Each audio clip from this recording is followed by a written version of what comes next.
Eksklüziv olarak End.az saytı için.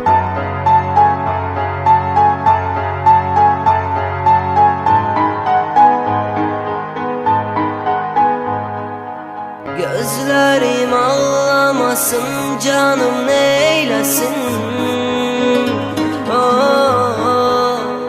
Giderken arkanca bakmasın, neylesin? Ağlayır yaman, ürek deyir dayan. Sen onun oldun, ben öldüm. Eksklüziv olarak End.az saytı için. Bundan sonra daha sevmeyeceğim, İnanmayacağım, güvenmeyeceğim. Ölümdür inan bu sevgimiz, kavuşmadı ki bu ellerimiz. Eksklüziv olarak End.az saytı için.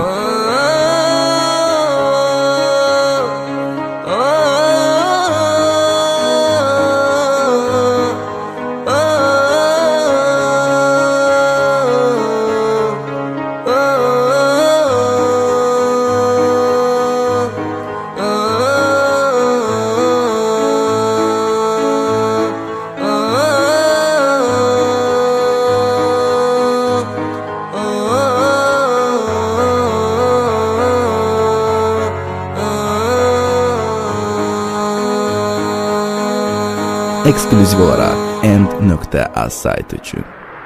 Sen kalbimin tek yalan ocağı, ben kalbimin tek oyuncağı. Oynattın beni, halal olsun sana gittin. Var dövlete göre özge ellere, ben istemeden düştüm dillere. Yazdığım sözler ezberlediler, kederli sözler sana esrettiğimi bilmediler. Bir orhan var idi, onu sen öldürdün, sen güldürdün. Dostlarına, sevenlerine sen temas saldın özgesine. Sen inandın xoşbəxtliyin gölgesine, ama bədbəxt olacaqsan mənim qədər qəlbin sınacaq. Sızlayıb bağlayacaqsan, bunu biləsən, İnan mənə.